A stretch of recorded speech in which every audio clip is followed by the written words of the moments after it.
안녕하세요. 9월 26일 아침 시작하도록 하겠습니다. 지난주 금요일 미국 시장은 급락 마감을 했는데요. 다우지수가 3만을 이탈하고 마감을 하였습니다. 기술적으로 보면 지난 6월 전저점을 이탈하고 있는 모습인데요. 금요일 하루로 봤을 때는 낙폭을 많이 축소하고 끝난 상황이다. 이렇게 해석도 됩니다. 다우지수가 3만을 이탈한 것은 2020년도 11월 이후로 처음이라고 합니다. 연준의 긴축이 시장을 압박하고 있는 상황이고요. 그 긴축이 경기 침체 위험 가능성, 영국의 금융시장 불안 가능성 이런 식으로 시장을 보고 있습니다. 영국도 이번에 금리를 0.5% 올렸죠. 그래서 각국이 금리 인상을 진행하고 있는 상황이에요. FMC에서 금리를 올리고 난 다음에 전 세계에서 약 11개국이 동시다발적 금리 인상을 했다고 하죠. 그래도 인플레이션이 아직까지는 잡히지 않은 상황입니다. 여전히 인플레이션은 고공행진을 하고 있는 상황이라서요. 인플레이션 잡힐지는 봐야겠죠. 물론 요즘 유가가 경기 침체 우려로 인해서 하락을 했어요. 80불을 이탈한 것은 사실입니다. 근데 중요한 것은 뭐냐면 지난 8월에 소비자 물가에서 발표됐을 때 약간 둔화가 됐었던 모습이 있었거든요. 그러나 근원 CPI, 그러니까 에너지와 식료품을 제외한 소비자 물가 지수가 중요합니다. 특히 유가가는 하락을 했지만 유가의 상승 원인을 제거한 것은 아니기 때문에 소비자 물가 지수를 좀 더 확인해 볼 필요성이 있지 않을까 이런 생각을 해봐야 될 것 같고요. 연준이 지금 긴축을 진행하고 있지만 인플레이션을 얼마나 빠른 속도로 잡을지는 좀 더 시간을 두고 좀 보셔야 될 것 같습니다. 이유는 연준이 인플레이션이 커지는 것을 사실 어떻게 보면 방관한 상태에서 인플레이션이 커지고 있을 때는요, 인플레이션이 한 번에 잦아들진 않습니다. 시간이 상당히 필요하죠. 근데 연준의 점도표를 제가 지난주에 한 말씀드렸는데, 점도표를 보면요, 그러니까 FOMC가 끝날 때쯤 되면은 의원들이 내년도 올해 연말 금리 목표치를 이렇게 표시하는 걸 점도표라고 하는데요. 연준이 올해 4.4%를 제시했고 내년도에 4.9%를 제시했어요. 4.4%라는 것은 올해 연말까지 자이언트 스텝과 울트라 스텝을 한 번 더 할 수 있는 조건이 되는 거고요. 내년에 4.9%라는 것은 내년에 빅스텝을 한 번밖에 안 한다 이건데요. 그렇게 자신이 있나? 이런 생각도 좀 듭니다. 유가가 사실은 경기 침체로 인해서 80분 밑으로 하락했어요. 그러나 이 유가의 하락은 아직 믿으면 안 돼요. 왜냐하면 유가의 상승의 원인이 해결되지 않았어요. 유가의 상승은 아시겠지만 우크라이나와 러시아의 지정학적 리스크가 그 이유죠. 근데 지금 러시아가 예비군 30만 명을 동원하고 있다고 하죠. 그러면서 핵무기 사용까지도 얘기 나오고 있습니다. 푸틴이 우크라이나를 침공한 후에 권좌가 불안해지고 있거든요. 그래서 예비군을 동원하고 있는 것 같습니다. 아마 정규군을 사용하게 되면 만약에 정규군이 실패했을 경우에 문제가 될 수 있죠.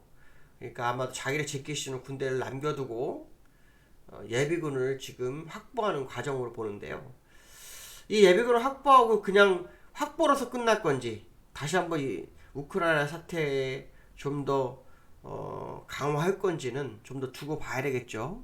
근데 중요한 것은 뭐냐면 이 지역적 리스크가 강화됐을 땐 유가가 또 오를 수밖에 없는데요. 이 푸틴은 지금 겨울이 오기를 기다리고 있어요. 겨울이 되면은 아시겠지만 유럽에서는 천연가스와 원유가 많이 필요해요. 그 수출을 차단해서 공급을 차단해서 원유 가격을 띄울 수 있습니다. 실제로 원유 가격이 하락했을 때요, 하락의 주 원인은 경기 침체의 가능성이지만 미국에서 비축유를 엄청나게 풀었거든요. 비축유가 거의 이제 바닥이 나오고 있다고 하죠. 많이 줄었다고 합니다. 그러니까 비축유가 줄어들면 다시 원유 가격은 오를 수밖에 없어요. 그러니까 실질적인 원인이 제결되지 않은 유가의 하락이 9월 CPI를 약간 흔들 수 있을지언정 근원 CPI까지 건들지는 못할 거다. 이런 생각도 많이 듭니다. 실제 우리나라 같은 경우에도 상당히 물가가 높죠. 물가가 높아지고 있습니다. 한순간에 한 25% 30% 오르는 건 일도 아닌 상황이다. 이런 생각을 해봐야 될 것 같고요. 11월에 미국이 FOMC 회의가 있어요. 12월에도 있고요. 두 번이 남았습니다. 우리나라는 10월, 11월에 있죠. 근데 이제 11월에 자이언트 스택 가능성이 71%, 71% 정도 된다고 합니다. 그러니까 지금 미국 11월 달에 금리 인상이 또 한 번 중요하지 않을까라고 생각되는데요. 왜 1%를 안 올릴까요? 1%를 빨리 올려서 선제 대응을 해야 되는데 자꾸 사후 대응에 집중하는 모습이 안타깝다. 뭐 이 말씀 드릴 수 있고요. 9월 CPI가 좀 낮아지면 11월에 자이언트 스텝을 안 할 수 있다라는 생각을 할 수도 있을 것 같은데 그 생각하면 안 되거든요. 지금은. 왜냐하면 소비자 물가지수가 8%대예요. 이게 하루아침에 내려오지 않습니다. 하루아침에 내지 않고요. 지금 근원 CPI들이 올라가는 거 봐가지고는 유가에 따라서 90도 또 갈 수 있어요. 그러니까 사실 되게 중요한 순간이다라고 봤을 때 11월에 연준이 또 어설픈 행동을 했을 때는 굉장히 좀 위험하지 않을까 그 생각도 한번 해보셔야 될 것 같고요. 나스닥 1.8%, 다우 1.6% 하락을 했어요. 아까 제가 말씀드린 것처럼 이 다우는 요 6월 저점, 요 6월에는 아시겠지만 그 미국이 상황에 따라서 금리나 가능성에 대한 부분이 시장에 제기됐고 그거에 대해서 이제 오해라는 얘기가 나오면서 주가가 빠지기 시작했는데 저점까지 빼는데 한 달이 걸리지 않았죠. 오르는 데는 두 달이 걸렸는데 내려갈 때는 한 달밖에 안 걸렸습니다. 여기 바닥일까요? 제가 볼 때 절대 여기는 바닥이 아니라는 판단이 쓰는데요. 한번 또 두고 보실 필요성이 있습니다. 지난주 금요일날 장주가 2.75%까지 빠졌다가 1.6%로 되돌렸어요. 되돌렸는데요. 이거 믿어서는 안 될 그런 상황이다 라고 보시면 될 것 같고요. 나스닥도 한번 볼까요? 나스닥도 지금 보시면은 요 6월 저점을 아직 안 깼어요. 나스닥은요.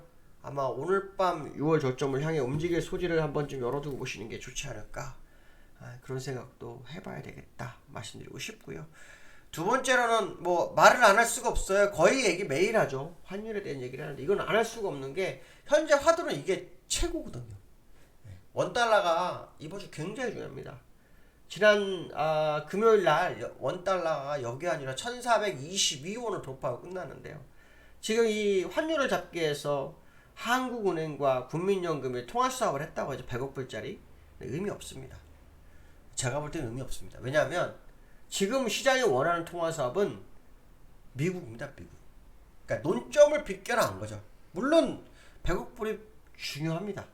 아주 필요합니다. 근데 이제 시장이 원하는 심리적인 게임이잖아요. 그 심리는 연기금과의 통화수합이 아니라 미국과의 통화수합이라는 거죠. 그게 아주 중요하다는 거죠.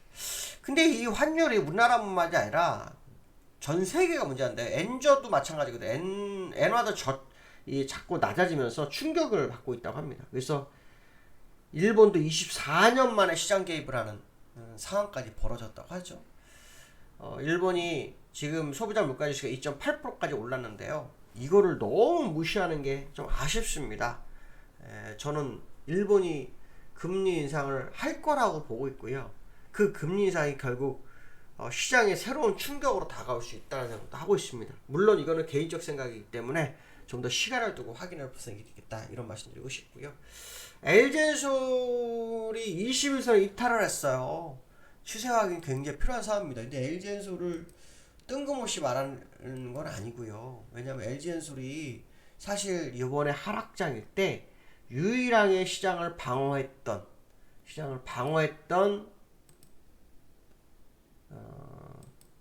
종목입니다. 유일하게 시장을 방어했던 종목이기 때문에 이들의 움직임을 무시해서는 안 된다.